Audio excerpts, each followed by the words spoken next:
In the case of poor Robert Fortune, he had a shopping list of plants. We want you to find a yellow camellia. We've heard that there's a peach that's £3. You want to find that too. Chrysanthemums, I think they wanted, and there was various other things. And so he was sent off to China to get these. In really must have been a terrible political turmoil at the time. A war zone. A war zone, essentially. Yeah. And he had some sense that this was the case because he wrote to people who were sponsoring him and asked if they would supply some weapons for him. And if you look at this letter here, basically what they do is they suggest that he take a stout stick. I'm much disappointed at the resolution of the committee with regard to firearms. I may have an opportunity sometime to get a little way into the country, and a stick will scarcely frighten an armed Chinaman. You couldn't make that up, could you? I'm off, dear. I'm going to fight the Chinese, and I've got my thick stick. Well, you'll be pleased to hear he got his arms.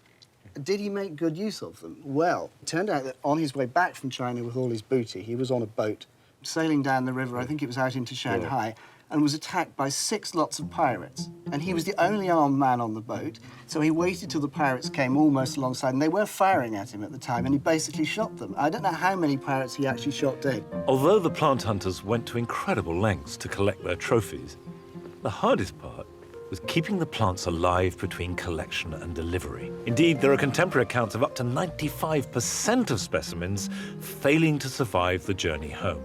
Now, the watering case was invented around about 1829 by Nathaniel Bagshaw Ward. And although it does manage to look like a cross between a sort of weather station and a chicken shed, it changed everything. Because it meant that for the first time, plant collectors could bring live plants back home with them. So the specimens that you've forded rivers and climbed mountains and fought off bandits to collect can be brought back live, and if they're brought back live, A, you can impress and show people, and B, you can take cuttings and collect seed and grow them on. And of course, for trade purposes, that was really important. It'll take quite large plants. Obviously, the shape means that there's room for plants to grow. And once they're in here, they can be watered.